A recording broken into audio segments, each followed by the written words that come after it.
Screen miss. तो अब हम लोग मॉडर्न हिस्ट्री तो हम 3-4 क्लासेस रहेगी या के बाद ठीक है आफ्टर इंडिपेंडेंस पढ़ाएगा। मतलब इंडिया आफ्टर इंडिपेंडेंस में भी 2-3 दिन का ही, मतलब 2-3 दिन तो ये इसके बाद का पीरियड अपने आप आ जाता है। फिर लोग पहले आज़ादी की कहानी कंप्लीट कर लेते हैं, उसके बाद बात कर लेंगे आपसे कैसे कैसे कौन सा टॉपिक पढ़ना। मैं कोशिश करूँगा कि कंटिन्यूटी में खत्म करा दूँ। वर्ल्ड वार से रिलेटेड क्वेश्चन यहाँ नहीं, अभी नहीं, वो सब क्वेश्चन तब जब वर्ल्ड हिस्ट्री पढ़िएगा। हाँ, मॉडर्न इंडियन हिस्ट्री से संबंधित हो तो पूछ लीजिए। आज तो यदि मॉडर्न इंडियन हिस्ट्री से संबंधित क्वेश्चन है तो आप पूछ लीजिए, यदि मॉडर्न इंडिया से रिलेटेड नहीं है तो छोड़ दीजिए। अभी हम लोग नेशनल मूवमेंट को रेवोल्यूशनरी के रास्ते से देखना चाहते हैं, तो उस क्रम में आप देखोगे कि इंडियन नेशनल मूवमेंट का सामान्य मतलब क्या है। तो मतलब मैं समझा चुका हूँ कि हमारा मतलब आप यही चाहते हैं अंग्रेजों के खिलाफ लड़ाई में उनको आज़ादी मिली, हम एक नेशन स्टेट बनना चाहते हैं। नेशन स्टेट बनने के लिए क्या शब्द मैंने यूज किया, एक है फ्रीडम चाहते थे, और फ्रीडम के अंतर्गत क्या चाहते थे, एक अल्टरनेटिव सिस्टम जिसमें कि ब्रिटिश सत्ता की समाप्ति हो जाए और उसकी जगह पर हिंदुस्तान की एक लोकतंत्रात्मक सरकार स्थित बनाए। हिस्ट्री पीटी से पहले हो जाएगा क्या, मैं जो पढ़ा रहा हूँ मॉडर्न इंडिया वो तो हो जाएगा 2-3 दिनों में, होगा। उसके बाद फिर how to get the freedom. देश आज यदि अंग्रेजों से आजाद होना चाहता है, लड़ाई करके आजादी हासिल करेगा, तो लड़ाई 2 तरीके थे, एक तरीका था इवोल्यूशनरी, दूसरा था रेवोल्यूशनरी। आप ये देखेंगे कि मैं आपको इवोल्यूशनरी और रेवोल्यूशनरी के बीच का अंतर पीछे के क्लास में समझा चुका। अभी मैं आपको एक तरफा यदि रिवाइज कराऊं तो इसका मतलब है कि ये पहले संवैधानिक आंदोलन चलाए, इसके बाद फिर ये स्वराज की ओर गए, स्वराज के लिए इन्होंने पहले स्वदेशी आंदोलन चलाया और फिर असहयोग आंदोलन चलाया, इसके बाद फिर ये पूर्ण स्वराज की मांग की ओर गए। पूर्ण स्वराज की मांग के साथ में इन्होंने पहले सिविल डिसोबीडियंस मूवमेंट शुरू किया, फिर क्विट इंडिया मूवमेंट शुरू किया। सिविल डिसोबीडियंस मूवमेंट पहले शुरू किया, फिर क्विट इंडिया मूवमेंट शुरू किया। और इन सारे आंदोलनों के परिणाम स्वरूप देश कहां तक पहुंचा, तो 1945 में लॉर्ड वेबल के प्रपोजल तक, लॉर्ड वेबल के प्रपोजल तक। तो लॉर्ड वेबल के प्रपोजल तक आंदोलन के परिणाम से पहुंच गए और हमने वेबल का प्लान कल कंप्लीट कर लिया। और आज के लिए स्वदेशी होम रूल सहयोग, और हाँ बिल्कुल सही, बिल्कुल सही, ये होम रूल वाला बहुत ज़्यादा कामयाब नहीं रहा और बहुत महत्वपूर्ण नहीं माना जाता है, इतिहास में मैंने छोड़ दिया, लेकिन आप निश्चित रूप से होम रूल मूवमेंट को शामिल कर सकते हैं। You right. तो कुल मिलाकर रिवोल्यूशनरी तो यही कहानी है। और तब दूसरी धारा रिवोल्यूशनरी की है। रिवोल्यूशनरी का मतलब क्या है, तो रिवोल्यूशनरी का मतलब होता है कि हम ब्रिटिश साम्राज्य के खिलाफ युद्ध करेंगे, युद्ध करेंगे, युद्ध में पराजित करके स्वतंत्रता हासिल करेंगे, युद्ध करेंगे इनके खिलाफ, ब्रिटिश सत्ता के खिलाफ, और ब्रिटिश सत्ता को पराजित करके हम स्वतंत्र हो जाएंगे। स्वतंत्र हो जाने के बाद भारत का शासन कैसा होगा, भारत का शासन कैसा होगा, इस विषय पर बहुत हद तक आप समझिए कि जैसे इवोल्यूशनरी में भी अनेक लोगों के अपने अपने आइडियाज थे, अगर भारत कैसे बनेगा, उसका क्या रूप होगा, उसकी क्या सामाजिक आर्थिक नीतियां होंगी, इन सब को लेकर इवोल्यूशनरीज में भी अनेक ओपिनियंस थे। तो रिवोल्यूशनरीज में भी अनेक ओपिनियंस हैं, सारे के सारे रिवोल्यूशनरी एक मत नहीं थे अल्टरनेटिव इंडिया के मॉडल को लेकर।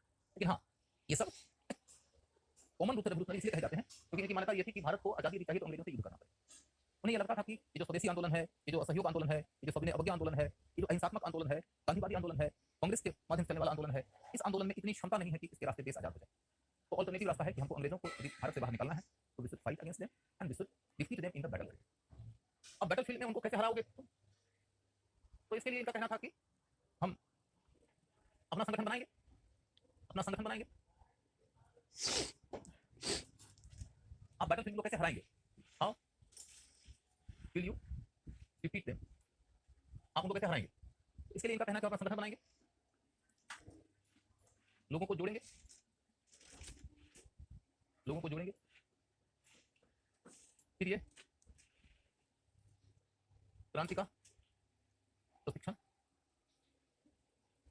पाने के लिए अध्ययन, विदेशी यात्रा आदि भी करते थे। अंतर्राष्ट्रीय स्तर पर भी जो क्रांतिकारी लोग हैं उन सब लोगों के संपर्क में जाएंगे और उन लोगों से भी। इसके अलावा फिर देखोगे कि वो भारत की सेना का उपयोग करना चाहते थे, सेना का उपयोग कर जीतना चाहते थे। इसके अलावा विदेशी सहायता, विदेशी सहायता, तो विदेशी सहायता का मतलब यह है कि आप देखेंगे कि जब इंग्लैंड से ये युद्ध करेंगे तो इंग्लैंड के जो दुश्मन देश हैं अंतर्राष्ट्रीय स्तर पर, उन दुश्मन देशों से ये युद्ध करेंगे, इंग्लैंड के दुश्मन देशों से युद्ध करेंगे। तो अब तो ब्रिटिश विरोधी देश है, ब्रिटिश विरोधी, यदि आप 20वीं शताब्दी का यूरोपीय इतिहास पढ़ते हैं तो आपको ये पता चलता है कि ब्रिटेन के विरोध में सबसे प्रबल देश कोई जर्मनी। तो आप जर्मनी की सहायता लेने की कोशिश करेंगे, तो ये लोग जर्मनी की सहायता लेने की कोशिश करते हैं। रेवोल्यूशन की धारा जब 1940 तक पहुंचती है तो उस दौर में देखोगे कि ब्रिटेन के दुश्मनों में एक और महत्वपूर्ण देश का नाम जुड़ गया है जापान। तो वो जापान की सहायता लेने की कोशिश कर रहे थे। सुभाष बाबू को देखिए जापान की सहायता से इंडियन नेशनल आर्मी बनाकर देश को आजाद कराने की कोशिश कर रहे थे। शुरुआती दौर में जर्मनी अकेला था, बाद में जर्मनी और जापान दोनों हो गया। ये क्रांतिकारियों के टारगेट पर होते थे कि हम इनकी सहायता हासिल करके देश को आजाद कराने की कोशिश। तो क्रांतिकारी लोग फिर पूछोगे कि आप देश आपको आजाद कैसे कराएंगे, तो उनके तरीके यही। अब इस तरीके के अंतर्गत एक तरीका और जुड़ता है कि अपनी योजना को अंजाम देने के लिए आरंभिक सक्रियता के लिए ये संगठन के नाम पर क्या करते थे, कोई मित्र मेला बना लेते थे, मित्र मेला, कोई व्यायाम मंडली और एक तरीके से जिम्नेजियम वगैरह खोल लेते थे, अखाड़ा वगैरह खोल लेते थे और कहते थे कि यहाँ पर हम लोग बेसिकली फिटनेस का अभ्यास करने के लिए इकट्ठा होते हैं। और जबकि असल उद्देश्य ये था कि तो मिलजुल सकते हैं। और दूसरी बात यह है कि क्रांतिकारियों को युद्ध की तैयारी करना है तो they should be physically fit. और आजाद हिंद फौज दोनों अलग अलग संगठन क्या, एक ही है, एक ही है। इंडियन नेशनल आर्मी और आजाद हिंद फौज एक ही चीज है। आजाद माने इंडिपेंडेंस, इंडिया की इंडिपेंडेंस के लिए ही लड़ाई के लिए जो सेना गठित की गई थी उसी को हम इंडियन नेशनल आर्मी कहते हैं। उसी इंडियन नेशनल आर्मी को पॉपुलरली आजाद हिंद फौज भी कहते हैं। आजाद हिंद फौज उसको क्यों कहा जाता है, तो इसलिए कहा जाता है क्योंकि सुभाष चंद्र बोस ने 19 में यह घोषणा कर दिया था कि हम एक आजाद भारत की सरकार का गठन कर रहे हैं। इस सरकार का प्रधान और उसी सरकार की सेना थी ये इंडियन नेशनल आर्मी। ये राष्ट्रीय सेना थी, तो ये आजाद हो चुकी हिंद की सरकार की सेना। तो ये हिंद की सरकार इसने ये घोषणा किया था कि हम अंग्रेजों के प्रभुत्व से आजाद हैं और अब हमारा काम यह है कि भारत से उस अंग्रेजी सत्ता को हम युद्ध करें। यानी कि आप समझिए कि सुभाष चंद्र बोस ऑफिशियल तरीके से दुनिया के कुछ देशों की मान्यता से संपन्न, जैसे जर्मनी, जापान, इटली जैसे देशों की मान्यता से संपन्न एक स्वतंत्र देश के प्रधान थे। तो देश का नाम है भारत। भारत के प्रधान थे वो, उसको हम कहते हैं कार्यकारी सरकार, आरजी हुकूमत। आरजी हुकूमत बनाया था सुभाष बाबू ने, इसके हेड ऑफ द स्टेट वही थे, हेड ऑफ द आर्मी वही। तो आजाद हिंद फौज का गठन सुभाष बाबू ने तो नहीं किया था। हाँ, सुभाष बाबू ने इसका गठन नहीं किया था, पुनर्गठन किया। उसका गठन पहले ही हो चुका था, हम आएंगे उस टॉपिक पे। तत्काल आपको मैंने बता दिया कि अपनी योजना को अंजाम देने के लिए आरंभिक सक्रियता को इस तरीके से करते हैं कि संगठन के तहत मेला या व्यायाम मंडली आदि बनाते हैं, जिसके रास्ते वह लोगों से मेल मिलाप भी करते हैं और इसी तरह से वो फिजिकल फिटनेस का भी काम करते हैं। दूसरा पॉइंट क्या है कि वो इसके लिए धन इकट्ठा करते हैं। धन इकट्ठा करते हैं, धन इकट्ठा करने के लिए फिर वह सार्वजनिक कोष को हथियाने का प्रयास करते हैं। सार्वजनिक कोष को हथियाने का प्रयास करते हैं। तो की बात यह है कि जो सरकार के अधीन संपत्ति है, खजाना है, उस खजाना के ऊपर कब्जा करना चाहते हैं, क्योंकि पैसा नहीं आएगा तो क्रांति के लिए तैयारी कैसे होगी, हथियार कैसे जुटेगा, संगठन कैसे चलेगा, राष्ट्रीय अंतर्राष्ट्रीय स्तर पर जो नेटवर्क बनाना चाहते हैं वो कैसे हो पाएगा। For all these purposes they need money. तो पैसा कहां से आएगा, तो सरकार के खजाने के ऊपर हमला कर दिया करते थे। जैसे आप देखिएगा कि बालासोर में भी उन्होंने इस तरीके से काम किया था। आप देखेंगे कि आपको काकोरी कांड सुनने को मिला होगा। काकोरी कांड में प्रसाद बिस्मिल और सफल खान और रोशन सिंह, राजेंद्र लाहिड़ी, चंद्रशेखर आजाद और ऐसे कई सारे अन्य क्रांतिकारी लोग थे जिन्होंने मिलकर कानपुर के पास में सरकार के खजाने को अपने अधीन लाने का प्रयास किया, जिसके बाद कार्रवाई हुई तो कई सारे क्रांतिकारी नेताओं को इसके लिए फांसी की सजा वगैरह मिली। तो धन इकट्ठा करने का उपाय करते थे कि देखोगे कि कई दफा शस्त्रागार पर ही कब्जा करने का प्रयास किया। शस्त्रागार चटगांव के शस्त्रागार के ऊपर उन्होंने हमला कर दिया और उनके तमाम हथियारों पर कब्जा कर लिया। लूट शब्द का इस्तेमाल करते हैं अंग्रेज, हम लोग लूट शब्द का इस्तेमाल करने से ऐसा परहेज करते हैं, लेकिन चटगांव आर्मरी, चटगांव का शस्त्रागार के ऊपर उन्होंने रेड किया था और उनके हथियार उन्होंने अपने अधिकार में ले लिया था। तो ये सब इस तैयारी का हिस्सा है, तैयारी का हिस्सा है कि जिसके रास्ते क्रांतिकारी गतिविधियों को आगे चलाया जाएगा। मोटे तौर पर how they will fight against the British, how will they defeat the British. इस सवाल का जवाब आपको मिल गया कि अपना संगठन बनाते हैं। दूसरा, लोगों को जोड़ने की बातें करते हैं कि ज्यादा से ज्यादा लोगों को अपने साथ जोड़ेंगे। तो आपके सभी रिकॉर्ड वीडियो में वॉइस नहीं है। अब ये तो मैं नहीं कह सकता, वॉइस का मामला आपका है कि वीडियो का है, क्योंकि जितने बच्चे सब देख रहे हैं लाइव में उनको दिक्कत नहीं है। और यदि वीडियो में लाइव में दिक्कत नहीं है, रिकॉर्डिंग में दिक्कत नहीं होगी, इसलिए आप अपने तरफ से देखिए, कहीं कोई नहीं आपकी तरफ से तो नहीं। इसके बाद फिर अगला पॉइंट है क्रांति का प्रशिक्षण पाने के लिए लोगों को विदेश वगैरह भेजते थे। तो क्रांति का प्रशिक्षण पाने के लिए हेमचंद कानून को वगैरह विदेश भेजा गया है। अब ये मामला है कि क्रांति के लिए ऐसा हो जाए कि हम अपनी सीमित दायरे में सोचते रहे, अंतर्राष्ट्रीय स्तर पर क्रांतिकारी गतिविधियां खूब चल रही है तो हम रूस भेजेंगे, हम अन्य देशों भेजेंगे लोगों को, ताकि वहां सीख के आए कि क्या क्या दुनिया में चल रहा है क्रांति के लिए। और फिर लड़ने के लिए उनको यह यकीन है कि भारत में जो ब्रिटिश सेना है, जिसमें भारतीय लोग भी तो हैं, चटगांव में चटगांव ये बांग्लादेश में, भारत में जो ब्रिटिश सेना है, ब्रिटिश सेना का मतलब कि जो भारतीय मूल के लोग हैं सेना में, उन लोगों का भारतीय भाव हमने डेवलप कर दिया। उनके अंतर्गत हमने ब्रिटिश विरोधी, साम्राज्य विरोधी, नेशनलिस्ट भाव डेवलप कर दिया। तो उन्हीं के बंदूक की बदौलत अंग्रेज हम पर रूल करते हैं। वो बंदूक यदि उनके बदले चलने के बजाय उनके ऊपर चलने लगे तो फिर भारत आजाद हो जाएगा। तो इसमें मूल सीक्रेट यह है कि अंग्रेज रूल के पीछे सबसे बड़ा आधार है भारतीय बंदूक।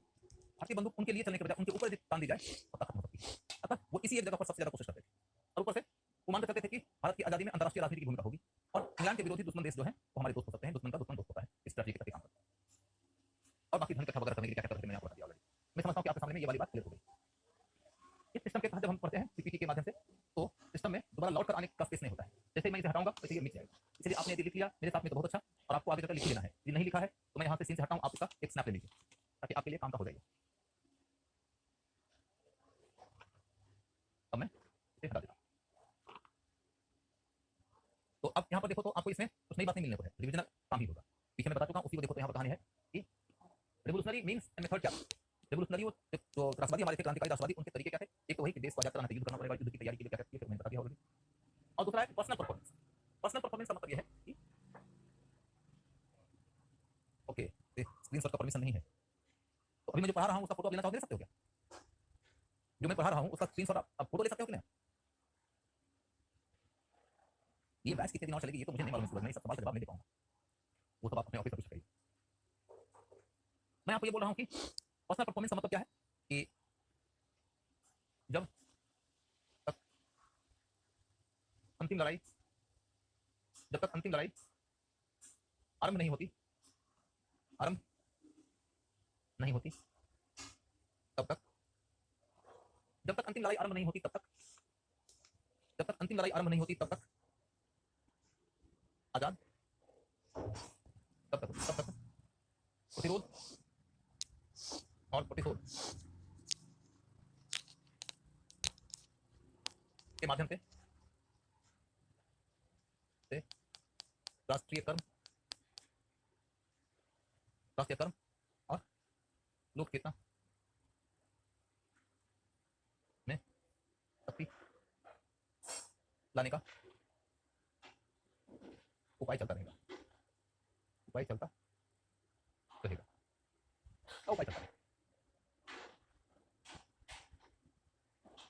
जब तक कि अंतिम लड़ाई आरंभ नहीं होती। अंतिम लड़ाई का मतलब है कि अंग्रेज लोग से आप लड़ते हैं युद्ध के मैदान में, विदेशी सहायता लेकर, देसी सेना लेकर, ये सब लड़ाई तत्काल तो पूरी हो रही है। You need to prepare it, and for this preparation you need to convince the armed people to fight against the British, and you need to convince the German diplomats to give you the proper support। और इन सब के लिए आपको बहुत लंबे समय का इंतजार करना पड़ सकता है। इस लंबे समय तक इंतजार करने के तहत की बात यह है कि इस लंबे समय तक के इंतजार की बात यह है कि जब आप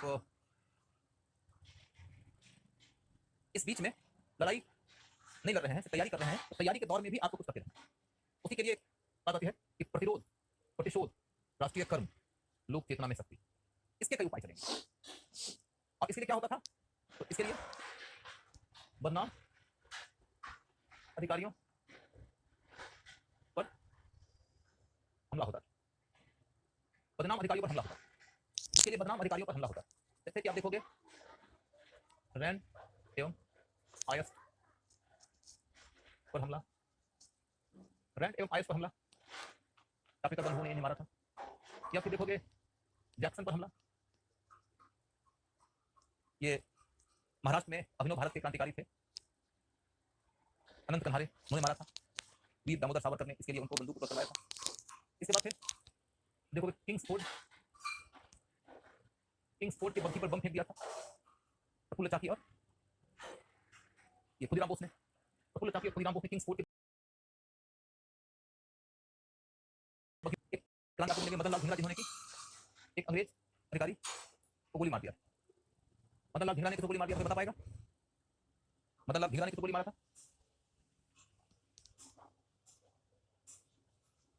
कर्जन वाइली को गोली मार दिया था। या फिर देखोगे कि उधम सिंह ने जनरल डायर को गोली मार दिया था। या फिर देखेंगे आपकी रास बिहारी बोस ने जनरल ये लॉर्ड हार्डिंग पे बम फेंका था। लॉर्ड हार्डिंग पर बम फेंका, बच गया था। उसके बाद फिर देखोगे कि वीना दास एक क्रांतिकारी महिला है। वीना दास ने भी एक बार गवर्नर के ऊपर गोली चलाया था, बच गया था वो। इसके बाद आप देखोगे कि भगत सिंह एंड टीम ने मिलकर, भगत सिंह और उनकी टीम ने मिलकर सॉन्डर्स के ऊपर हमला किया था, सॉन्डर्स पर हमला किया था। ये सब कुछ ऐसी घटनाएं हैं क्रांतिकारियों के द्वारा अंजाम में आने वाले सर हमारे दुख के साथ बताना पड़ रहा है कि खुदीराम बोस जी मेरे गांव में कपड़े बेचते हैं। ओहो, हाँ, तो खुदीराम बोस जी के बारे में आपके गांव में कुछ चिन्ह वगैरह है कि नहीं, कुछ सीमा वगैरह है कि नहीं? खुदीराम बोस जी के नाम पर आपके गांव में कुछ काम हुआ है कि नहीं?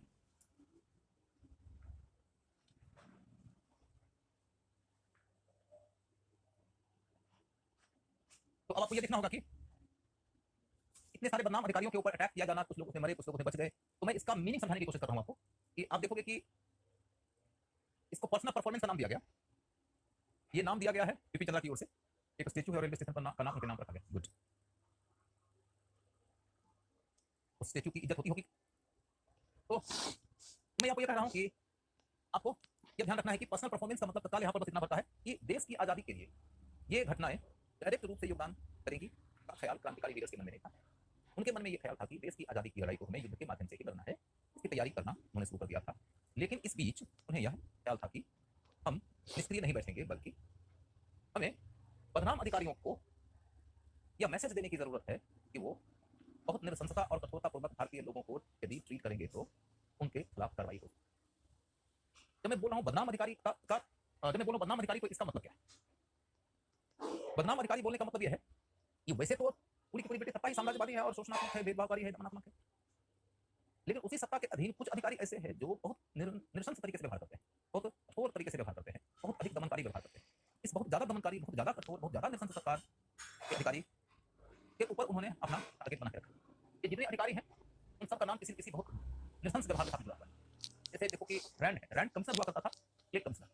प्लेग कमिश्नर की हैसियत से उसने भारतीय लोगों के सामने जो व्यवहार किया था, उस व्यवहार को लेकर काफी नाराजगी थी मराठी समाज के अंदर, और इसलिए रैंड को गोली मार दिया गया था। और रैंड का ही सिक्योरिटी का इंचार्ज ऑफिसर हुआ करता था आईएस, तो आईएस को भी गोली लगी थी, आईएस ही मर गया था, क्योंकि आईएस तो ऑन स्पॉट ही मर गया था और रैंड अस्पताल में जाके मर गया था। या फिर आप देखोगे कि नंबर 2 को किस रखा है, जैक्सन है, ये जज था, बदनाम अधिकारी था, किसी भी तो कठोर सजा दे देता था, उसको मार दिया गया था। या किंग्सफोर्ड भी एक बदनाम मजिस्ट्रेट था, उसके बग्घी पे बम फेंका गया था, संयोग से उस बग्घी पर उस दिन वो बैठा हुआ नहीं था, तो उसकी जगह एक महिला बैठी हुई थी, वही मर गई थी, केनेडी नाम की। या फिर कर्नल वाइली भारतीयों के प्रति बहुत ज्यादा अपमानजनक व्यवहार कर रहा था, मतलब लाल ढींगरा को बात बर्दाश्त नहीं हुई, उसने गोली मार दिया। उसने कोर्ट में जाकर कहा मेरे सामने मेरे देश की गाली, मेरे देश को गाली दे रहा था, उसको बर्दाश्त नहीं, उन्होंने गोली मार दिया। जनरल डायर के बारे में बच्चा बच्चा जानता है कि उसने क्या किया जाने वाला कांड। इसी तरीके से लॉर्ड हार्डिंग क्योंकि गवर्नर जनरल ही था, तो इन्होंने सोचा कि जब तमाम गतिविधियां इसी के नेतृत्व में हो रही हैं, यही सबसे बड़ा दोषी है, तो हम इसी को उड़ा दें। उस समय बेसिकली भारत में एक बहुत बड़ी बात चल रही थी कि प्रथम विश्व युद्ध चल रहा था। प्रथम विश्व युद्ध के दौरान तमाम क्रांतिकारी लोगों के खिलाफ कार्रवाई की जा रही थी। उन क्रांतिकारियों तो पहले भी स्वदेशी आंदोलन के बाद में जो क्रांतिकारी लोग भटक रहे थे उनके खिलाफ कार्रवाई की जा रही थी। कई सारे क्रांतिकारी भारत से बाहर जाकर विदेशों में सक्रिय हुए, क्योंकि भारतीयों के लिए पांव टिकाना मुश्किल हो गया। ये सब जब हो रहा है तो अंतिम प्रधान तो गवर्नर जनरल ही होता है। जब भी गवर्नर जनरल कोई होगा तो उसके ऊपर टारगेट किया जाता है। लॉर्ड हार्डिंग पे टारगेट किया था, रास बिहारी बोस ने बम फेंक दिया था, हालांकि बच गया। इसी तरीके से वीना दास ने एक गवर्नर पे बम फेंका था, गोली चलाया था, वो भी बच गया था। भगत सिंह ने तो सम्राट को मारा ही था, क्योंकि लाला लाजपत राय के ऊपर हमला किया था, इसी के नेतृत्व में, इसी की टीम ने हमला किया था।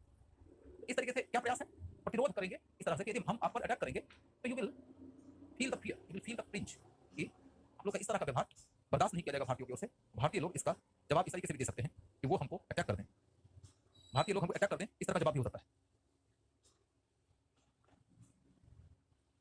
फिर क्या देखते हैं हम कि इसके माध्यम से प्रतिशोध भी हो जाता है। प्रतिशोध होता है तो क्या होता है कि ये एक राष्ट्रीय कर्म है, प्रतिरोध या प्रतिशोध दोनों एक राष्ट्रीय कर्म है कि हम अभी देश को आजाद नहीं करा रहे हैं, तो कम से कम अधिकारियों को कहें कि भाई अपने दायरे में रहो, हमारी पूरी सरकार गलत है लेकिन उसके अंतर्गत तुम एडिशनल गलत होने की कोशिश मत करो। पूरी सरकार के खिलाफ लड़ाई लड़ी जाएगी, लेकिन तत्काल जो सरकार के अंदर बहुत ज्यादा बदनाम अधिकारी हो जाते हैं तो उनके खिलाफ तत्काल कार्रवाई हो जाएगी। तो इस तरीके से ये राष्ट्रीय कर्म है, और इस राष्ट्रीय कर्म के बाद लोक चेतना भी मजबूत होगी, इससे राष्ट्रवाद की भावना भी मजबूत हो जाएगी। और इसी क्रम में यदि हमारी शहादत होती है, शहादत होती है तो हम उसके लिए तैयार हैं कि हमारी शहादत से राष्ट्रीय आंदोलन के प्रति लोगों के मन में इज्जत और लोगों के मन में सहयोग का भाव बढ़ेगा। तो कुल मिलाकर देखो तो पर्सनल परफॉर्मेंसेस की कहानी भी यही खत्म हो जाती है। तो एक तरफ से वॉर की कहानी आती है, दूसरी तरफ से पर्सनल परफॉर्मेंस की कहानी आती है। में बिपिन चंद्र ये बताते हैं कि इस दूसरे वाले मेथड के साथ में समस्या यह थी कि इस तरह की कार्रवाई के बाद, इस तरह की कार्रवाई के बाद दूसरे काम की तैयारी का ज्यादा मौका ही नहीं मिला।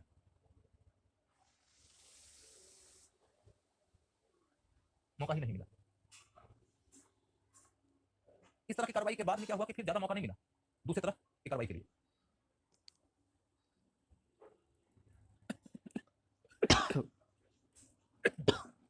इस तरह की कार्रवाई के बाद दूसरे काम की तैयारी का ज्यादा मौका नहीं मिला। क्यों? क्योंकि आपने जैसे ऐसी कार्रवाई किया कि आपके खिलाफ दमनकारी कार्रवाई हो गई, दमनकारी कार्रवाई हो गई, और उस दमनकारी कार्रवाई के कारण आपका संगठन नवजात शिशु की अवस्था में ही दमन का शिकार हुआ खत्म हो गया। आप देखोगे कि बंगाल में अनुशीलन समिति के साथ में यही कहानी हुई। अनुशीलन समिति बंगाल में क्रांतिकारी संगठन हुआ करता था, उसके साथ में भी यही कहानी हुई। या फिर महाराष्ट्र में अभिनव भारत के साथ भी यही कहानी हुई।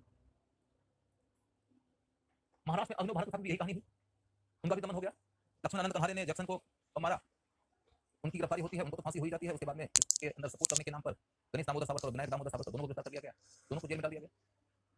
इस तरीके से अभिनव भारत की राजनीतिक और क्रांतिकारी गतिविधियां वहीं पर समाप्त हो जाती है। उसके बाद फिर आप देखोगे कि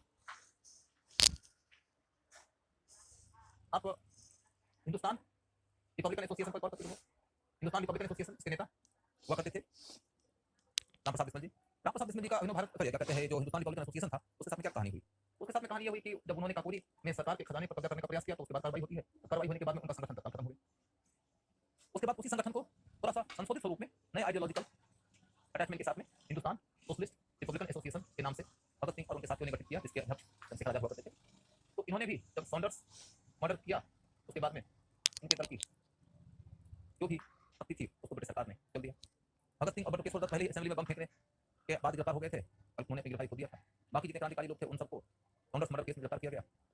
भगत सिंह को पहले बटुकेश्वर दत्त के साथ में उम्र कैद की सजा सुनाई गई असेंबली में बम फेंकने के अपराध में, और बाद में पता चला कि सॉन्डर्स मर्डर केस में भी इनकी भागीदारी है, तो उनको फांसी दे दी गई। उनके साथ में सुखदेव राजगुरु को फांसी दी गई इसी सॉन्डर्स मर्डर केस में। चंद्रशेखर आजाद पकड़े नहीं गए थे तो उनको एक बार पुलिस ने चारों तरफ से घेर कर एक उनके क्रांतिकारी मित्र की मुखबिरी के ऊपर घेर कर उनको शूट कर दिया। और शूट क्या कहा जाता है, उन्होंने खुद शूट किया था क्योंकि उनका एक शपथ लिया हुआ था उन्होंने कि मैं कभी ब्रिटिश सरकार को अपने आऊंगा, मैं गिरफ्तार नहीं होगा। जब उनको लगा कि हम लड़ नहीं पा रहे हैं क्योंकि मेरे पास सिर्फ एक गोली बची, एक गोली जब बची है तो हम अपने आप को मार लेते हैं, इस तरीके से उन्होंने अपने आप को शूट कर दिया। तो वो क्रांतिकारी संगठन खत्म हो गया। एक संगठन देखते हो कि इंडियन रिपब्लिकन आर्मी का गठन हुआ था। ये चटगांव शस्त्रागार को लूटने का काम ही किए थे, जिसके नेता मास्टर सूर्यसेन थे। तो मास्टर सूर्यसेन के अलावा और भी लोग उससे जुड़े हुए थे। उन सब लोगों ने शस्त्रागार के ऊपर हमला किया था, लेकिन इसके बाद उनके खिलाफ कार्रवाई होती है और तमाम क्रांतिकारियों को या तो मार दिया जाता है या तो क्रांतिकारी लोग वहां से किसी तरीके से निकल लेते हैं, बचते हैं। जैसे कि प्रीति लता वालेकर तो शहीद हो गई, लेकिन उनकी साथी थी कल्पना दत्त, वो बच गई। वही कल्पना दत्त आगे चलकर पीसी जोशी से विवाह करती है और कल्पना जोशी हो जाती है। वही कल्पना जोशी ने बाद में किताब लिखाई जिसको लेकर, उनकी किताब के कारण हम उस दौर में इंडियन रिपब्लिकन आर्मी के बारे में बहुत कुछ जान पाते हैं।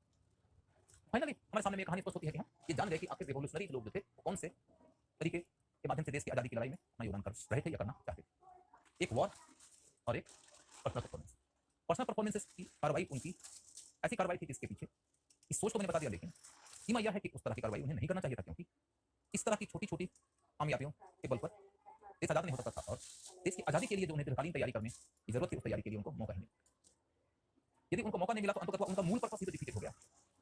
तो जितना योगदान वो कर सकते थे या जितना करना चाहते थे उतना योगदान कर नहीं पाए, तो क्या इसका दोष ब्रिटिश को दिया जाएगा? उन्हें दमन कर दिया। ब्रिटिश तो दमन करेंगे ही ना, वो तो दमन करने के लिए तैयार बैठे हैं, लेकिन आपको अपने आप को बेहतर तरीके से प्रिपेयर करना था और इसलिए आपको ऐसी कार्रवाई से बचना चाहिए था कि जिस कार्रवाई के बाद ब्रिटिश सरकार उसी समय आपका दमन कर देगी जिस समय आप नवजात अवस्था में। मतलब आप देखोगे कृष्ण भी कंस को जब मारे हैं उसी समय मारे हैं कि जब वो खुद में ही है। कृष्ण भी कंस को मारते हैं तो कृष्ण जब थोड़ा वयस्क हो जाते हैं तब मारते हैं। तो मेरा ये कहना है कि अल्पवयस्कता की स्थिति में, शैशवावस्था की स्थिति में इस तरह की क्रांतिकारी गतिविधियां नहीं करनी चाहिए थी। इन क्रांतिकारी गतिविधियों के तहत पर्सनल परफॉर्मेंस के तहत इन्होंने कुछ कार्य तो किया, लेकिन उसके बाद इनका संगठन ही ध्वस्त हो गया।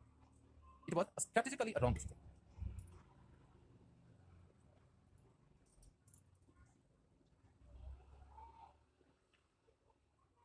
दुर्भाग्य की बात है कि जिस चाय वाले के कारण उनको पकड़ा गया उसका चाय उसका दुकान आज भी चल रहा है। बाकी स्टेशन के अगल बगल फल वाले फल बेचते। चलो क्या करोगे, ऐसी ही जिंदगी, ऐसी ही दुनिया है। इस दुनिया में तो यही होना है। तो फिर अब हम लोग कहानी को आगे बढ़ाते हैं, और कहानी को जब आगे बढ़ाते हैं तो अगला मुद्दा आता है कि ऑर्गेनाइजेशन एंड लीडर्स। क्रांतिकारी संगठन और क्रांतिकारी नेता। क्रांतिकारी संगठन नेता में जब देखो तो बिफोर स्वदेशी मूवमेंट के पहले की बात मैं कर रहा हूं, कारण क्या? तो ऐसे समझिए आप कि नेशनल मूवमेंट में एक खास प्रवृत्ति आपको नजर आने को है कि जब कांग्रेस के नेतृत्व में कोई बड़ा आंदोलन चलता था, पर्सनल परफॉर्मेंस में इनका पर्सनल मुद्दा जुड़ा हुआ था। ना पर्सनल मुद्दा जुड़ा हुआ नहीं था। ये सब आप अपने मन से मत करिए और ये सब बातें बहुत अपमानजनक हो जाती है। ऐसे शब्द का उपयोग मत करिए जिस शब्द से विवाद पैदा होता है, इस शब्द से कर्म काटा जा सकता है। पर्सनल का मतलब क्या है? डॉक्टर भतीजा को मार दिया, जब भाई मार दिया, उनके घर वालों के साथ दुर्व्यवहार किया गया, ये जमीन छीन ली गई थी, इनकी नौकरी छीन लिया गया। पर्सनल में पर्सनल कहा, ऐसा नहीं है कि कोई अपने जाति हित के लिए उन्होंने किया था, जाति प्रतिक्रिया में किया था, ऐसा नहीं। जो भी था दोनों ही राष्ट्रीय कर्म के तहत ही, लेकिन यह है कि बड़ा राष्ट्रीय कर्म करने के लिए जो आपको संयम रखना चाहिए था, जो स्ट्रैटेजिक उपाय करना चाहिए था, वो नहीं करना। पर्सनल परफॉर्मेंस, व्यक्तिगत सत्याग्रह, सत्याग्रह शब्द का इस्तेमाल क्यों करिए? सत्याग्रह का इस्तेमाल करिए, सत्याग्रह गांधी जी का इस्तेमाल किया जाने वाला शब्द है और उसके अंतर्गत अहिंसा की नीति अपनाई जाती है। ये क्रांतिकारी गतिविधि जिसमें कि हिंसा की जा रही है, अटैक सीधा सीधा किया जा रहा है। डोंट यूज द वर्ड सत्याग्रह। आपने पूछ लिया तो ठीक किया, लेकिन बिना पूछे ऐसे शब्दों का इस्तेमाल कम से कम एग्जामिनेशन हॉल मत करिए। एक एक शब्द के लिए नंबर काटेंगे, और काट लेंगे तो पूरा काट लेंगे। मेरे जैसा एग्जामिनर रहेगा तो मैं इन दोनों ही शब्दों के उपयोग के लिए नंबर काटूंगा, और एग्जामिनर ऐसा ही होता है, समझ गए? लेकिन उनको ये लगता है कि फिर समझ में कहीं बुनियादी कमी हो गई, समझ की कमी को बर्दाश्त नहीं करेंगे। अब तक देखो आप कि जब कभी नेशनल मूवमेंट कांग्रेस के नेतृत्व में चला करता था, चाहे स्वदेशी मूवमेंट चले, चाहे नॉन कॉपरेशन मूवमेंट चले, चाहे सिविल डिसोबीडियंस मूवमेंट चले, चाहे क्विट इंडिया मूवमेंट चले, इस दौर में आपको ये देखने को मिलेगा कि लोगों को लगता था कि चलो कुछ हो रहा है। तो ऐसे में विशेष तौर पर इन दोनों मूवमेंट के दौर में जो युवा तबका के लोग हैं ना, युवा, वो इससे खूब सारी शामिल हुए, खूब शरीक हुए, बिकॉज उन्हें लगा कि चलो अंग्रेजों के खिलाफ कुछ होने वाला है, हम स्वराज हो रही है, स्वराज की लड़ाई लड़ी जा रही है, हम करते हैं, बोलो क्या करना है, मारते किसी को, इतना ज़्यादा नहीं करना है, बस पर्चा बांट दो, ठीक है मार देते हैं, विदेशी वस्तु का वैसा कर देना, चलो कर देते हैं। ये युवा लोग जो थे वो तो क्रांति के हद तक जाने को तैयार थे, ये तो तमाम प्रकार के कांग्रेसी कार्यक्रमों को अंजाम देने के लिए सहज थे। लेकिन जैसे ही स्वदेशी आंदोलन फेल हुआ तो उनको लगा कि अब क्या, उनको लगा कि कांग्रेस का नेतृत्व, ये नरमपंथी नेतृत्व, गरमपंथी नेतृत्व, ये सब के सब हमारे लिए आज के डेट में अब अनअवेलेबल हो गए हैं। अब हमको अपने तरीके से देश की आजादी की लड़ाई को आगे बढ़ाना पड़ेगा, तो हमने क्रांतिकारी तरीका चुन लिया। नॉन कॉपरेशन मूवमेंट के दौर में भी देखोगे, चंद्रशेखर आजाद से लेकर भगत सिंह जैसे तमाम क्रांतिकारी नेता जो बाद में क्रांतिकारी नेता थे, युवा अवस्था में इसमें सारी शरीक हुए थे, असहयोग आंदोलन में उन्होंने योगदान किया। अब जब गांधी जी ने असहयोग आंदोलन की वापसी कर दिया तो इसमें बड़े पैमाने पर आक्रोश हो गया था गांधी के खिलाफ। तो कांग्रेस के अंतर्गत आक्रोश था कि आजाद को बहुत गुस्सा आया था, जवाहरलाल नेहरू को गुस्सा आया था, मोतीलाल नेहरू को गुस्सा आया था, सुभाष चंद्र बोस को गुस्सा आया था, गांधी की पॉपुलैरिटी नीचे गिर गई थी, कांग्रेस के अंतर्गत विभाजन की घड़ी आ गई और स्वराज पार्टी का निर्माण हो गया था। तो इस तरीके से देखोगे तो आपको ये कहानी लगेगी कि यहाँ पर युवकों को भी आक्रोश हुआ कि ये कौन सा तरीका है अपने आंदोलन को क्या करना चाहिए, कि हम आपके रचनात्मक कार्यक्रम को जाएंगे तो नहीं जाएंगे, क्या विधायी सभा में जाएंगे तो नहीं जाएंगे, क्या करेंगे, हम क्रांतिकारी तरीके से प्रचार करने की कोशिश करेंगे। जब कभी भी कांग्रेस के आंदोलन में शिथिलता आती थी, लोगों में जो नाराजगी उपस्थित थी, उसी नाराजगी के बीच से क्रांतिकारी धारा उपस्थित थी। तो क्रांतिकारी धारा एक उपज के पीछे एक ठोस कारण ये भी मेरा कहने का तात्पर्य था कि जैसे सत्याग्रह में व्यक्तिगत सत्याग्रह था, ठीक उसी तरह से क्रांतिकारी में व्यक्तिगत स्तर पर पर्सनल परफॉर्मेंस था, दोनों के स्वरूप भाव में जमीन आसमान का। ठीक है, आप देखो कि ऑर्गेनाइजेशन एंड लीडर्स, तो देखिए आंदोलन के पहले के ऑर्गेनाइजेशन एंड लीडर्स कौन है? तो ये चापेकर बंधु जिन्होंने कि मारा था ब्रैंड एंड आयर्स को, तिलक जी के काफी करीब थे। ब्रैंड एंड आयर्स मैंने बताया हुआ है ऑलरेडी, महाराष्ट्र। अनुशीलन समिति बंगाल, ये गठन पहले हो चुका था। मित्र मेला और अभिनव भारत, महाराष्ट्र। इसका संस्थापक सावरकर थे।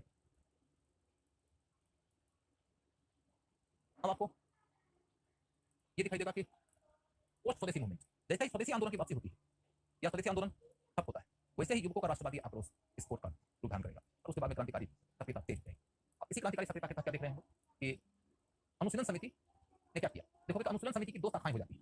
अनुशीलन समिति की जो दो शाखाएं होती हैं उनमें से एक है युगांतर और दूसरा है आपका अनुशीलन समिति। युगांतर का मेन जो हेडक्वार्टर है वो कलकत्ता के आसपास है, और ढाका अनुशीलन समिति समझ सकते हैं, ढाका में, एक कलकत्ता में और एक ढाका। मूल ब्रांच का नाम क्या था, या मूल जो संगठन था उसका नाम क्या था? तो अनुशीलन समिति। अनुशीलन समिति के अंदर दो घटक आते हैं। दो घटक, पहले तो दो ब्रांच मात्र थे, बाद में दोनों के लीडरशिप में भी टकराव हो गया। दोनों के लीडरशिप में टकराव हुआ, उसके कारण ये कहानी आ गई युगांतर और ढाका अनुशीलन समिति। अब इनके कुछ लीडर्स हैं, उनके कुछ इवेंट्स हैं, जैसे मुजफ्फरपुर कॉन्स्पिरेसी केस 1908 हुई है, खुदीराम बोस है, प्रफुल्ल चाकी वाला, और इधर ढाका अनुशीलन समिति है, इनका फाउंडर है पुलिस बिहारी दास, ये सिल्वर जेल में रहे बहुत लंबे समय तक। तो कुल मिलाकर आपके सामने में सामान्य परिचयात्मक बात हो गई कि अनुशीलन समिति हैड टू मेन ब्रांचेस, की दो प्रमुख धाराएं हैं, एक धारा युगांतर की है, एक धारा ढाका अनुशीलन समिति की। युगांतर के अनेक लीडर्स, उन तमाम लीडर्स का नाम जानना आप लिए जरूरी नहीं, अनेक लीडर्स, उसमें आप देखेंगे कि वारिंद्र घोष हैं, वारिंद्र घोष बेसिकली अरविंद घोष के छोटे भाई थे। अरविंद घोष का नाम से जुड़ा हुआ है, अरविंद घोष का नाम से जुड़ा हुआ है, वो सब इसके मेंटर हुआ करते थे। फिर आप देखोगे कि इसके साथ में भूपेंद्र दत्त का नाम जुड़ा हुआ है, भूपेंद्र दत्त विवेकानंद के छोटे भाई हुआ करते थे, विवेकानंद का नाम था नरेंद्र दत्त, छोटे भाई भूपेंद्र दत्त, वैसे जुड़े हुए हैं। इसके बाद आप देखोगे कि बाद में कई सारे क्रांतिकारी लोग जो बंगाल में हुए सब इससे जुड़े हुए हैं। अरनाथ दास जो अमेरिका में चले गए थे, प्रोफेसर हो गए थे बाद में, वहाँ भी क्रांतिकारी संगठन चलाते थे। तो ऐसे कई सारे क्रांतिकारी लोग इससे जुड़े हुए, यहाँ तक कि मास्टर सूरसेन, पी लता वाटेकर जो आर्मरी से जुड़े हुए थे, वो सब भी सुभाष में डिस्कस हुए। तो इनके नाम आपके सामने स्पष्ट है। इसी संगठन से जुड़े हुए इवेंट को यदि हम याद करें तो ये दो नेता का नाम आप इसमें जोड़ लेंगे, खुदीराम बोस और प्रफुल्ल चाकी। इन्होंने मुजफ्फरपुर में 1908 में किंग्स फोर्ट के बखी पे रथ पे बम फेंका था। किंग्स फोर्ट उसके नहीं बैठा हुआ था, कैनेडियन नाम की महिला बैठी हुई थी, उनका डेथ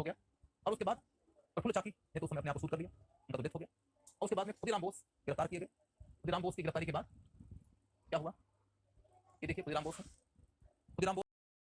सब लाया गया स्टेशन पर। जब खुदीराम बोस उतरे तो उस समय उनका स्वागत करने के लिए वहाँ एक भीड़ जमा हो गई। सब ये कहिए तो उनको देखने के लिए। लेकिन एक बात होती है कि एक इतने कम उम्र के बच्चे को, लड़के को देखने के लिए इतनी बड़ी संख्या में लोग जमा हुए हैं, बड़ी संख्या में जो लोग जमा हुए हैं, तो कुछ तो लोक चेतना को आकर्षित किया होगा ना इस इंसान ने। लोक चेतना को इस इंसान ने इतना दूर तक आकर्षित कर लिया कि लोग इनको फिर अदालत में पेश किया गया। और अदालत में पेश किए जाने के बाद फिर इनके खिलाफ जो कार्रवाई हुई, कार्रवाई के बाद में फिर सरकार की ओर से पब्लिक प्रोसिक्यूटर ने ये सिद्ध किया कि ये आदमी अपराधी है, इसने। तो इनकी ओर से बचाव पक्ष के वकील साहब खड़े थे, उन्होंने इनके बारे में ये बताया कि भाई हमारा जो क्लाइंट है ये तो अल्पायु है, इतना कम एज में अबोध लड़का है, ये कहाँ बम फेंकेगा, ये गलत फहमी हो गई है सरकार को, इसने तो बम फेंका ही नहीं, तो ये दोषी नहीं, ये दोषी नहीं, ये बम नहीं फेंका। लेकिन अदालत ने इन्हें मृत्युदंड सुनाया। तो फिर जज ने पूछा इनको कि अंग्रेजी में पूछा कि क्या आपको पता चल गया कि हमने क्या फैसला किया है। तो इन्होंने कहा कि आपने क्या फैसला किया है। वैसे मैं एक बात कहना चाहता हूँ अपनी ओर से कि हमारे वकील साहब कह रहे थे, मैं तो बहुत कम उम्र का हूँ, नहीं जानता हूँ कि बम कैसे बनाया जाता है, बम कैसे चलाया जाता है, ये मुझे बचाने के लिए सब कह रहे थे। कल बात है कि मैं ही बम फेंका है। और दूसरी बात ये है कि आप देखिए, अगर मैं आपको ये बता सकता हूँ कि बम बनाया कैसे जाता है, मैंने बम फेंका तो था ही, मैं बम बनाना नहीं जानता, मैं इतना अबोध नहीं हूँ। इससे ये दिखता है कि ये कोई बहकावे में आकर, बहलावे फुसलावे में आकर, किसी इमोशनल बहाव में आकर ऐसी बात नहीं की थी। He was really a revolutionary, courageous man who was to die with his smile on his face and daring to claim that he has bombed and he how to make the bomb in courtroom before the judge himself. तो ये बहुत पराक्रमी आदमी। Okay, फिर देखो उस स्वदेशी movement के अंदर महाराष्ट्र के अंतर्गत जो क्रांतिकारी लोग हुए हैं, महाराष्ट्र के क्रांतिकारियों में ये 3 आदमी का नाम ज्यादा उल्लेखनीय है। यही वो अनंत कनारे हैं जिन्होंने की कैप्टन के ऊपर बम फेंका था। और ये गणेश दामोदर सावरकर, वीर दामोदर सावरकर के बड़े भाई, इनके ऊपर कार्रवाई हुई थी इसलिए कि इन्होंने ही ये पिस्टल इनको भेजा था जिससे कि हत्या हुई थी कैप्टन।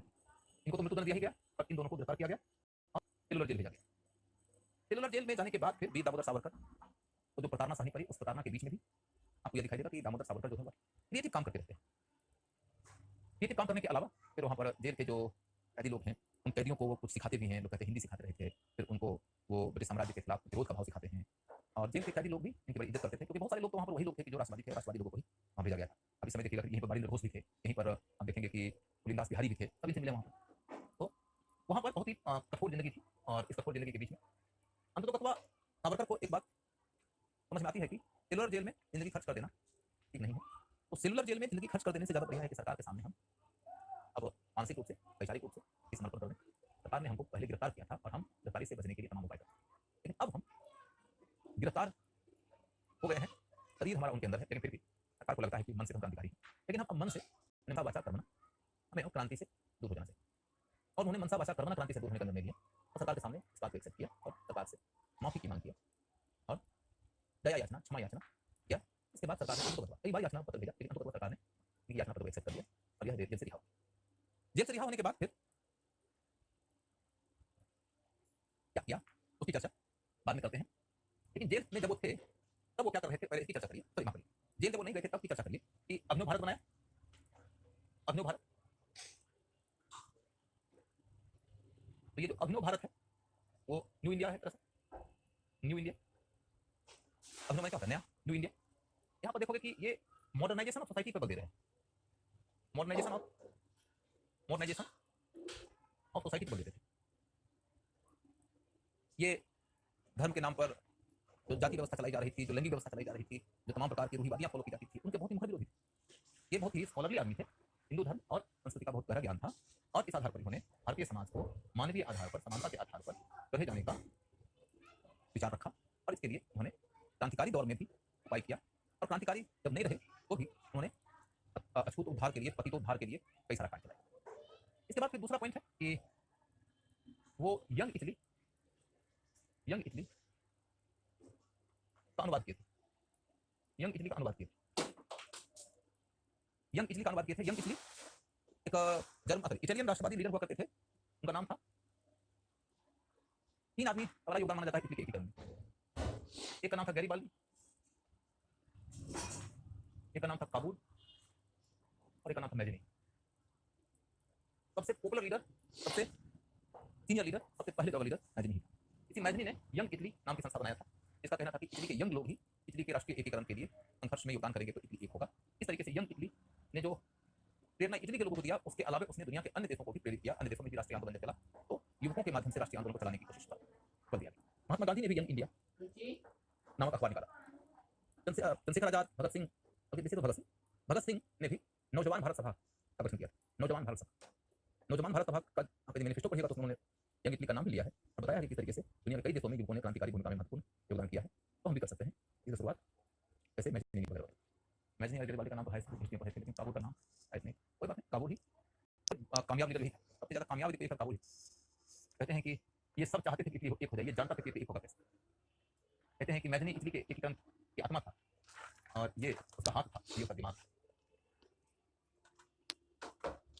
तो दो बातें हो गई कि एक उन्होंने कैसे समाज के रिफॉर्म की बात किया, दूसरा कैसे उन्होंने यंग इटली के माध्यम से लोगों को प्रेरित करते हुए यंग इंडियंस को राष्ट्रीय आंदोलन जोड़ने का प्रयास किया। तीसरा पॉइंट देखोगे कि वो भारत में क्रांतिकारी गतिविधि को चलाए, के साथ ही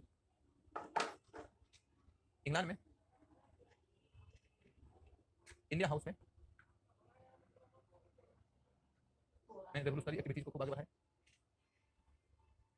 इंडिया हाउस इंग्लैंड में एक हॉस्टल के जैसा था जहां इंडिया से जाने वाले विद्यार्थी लोग रहा करते थे।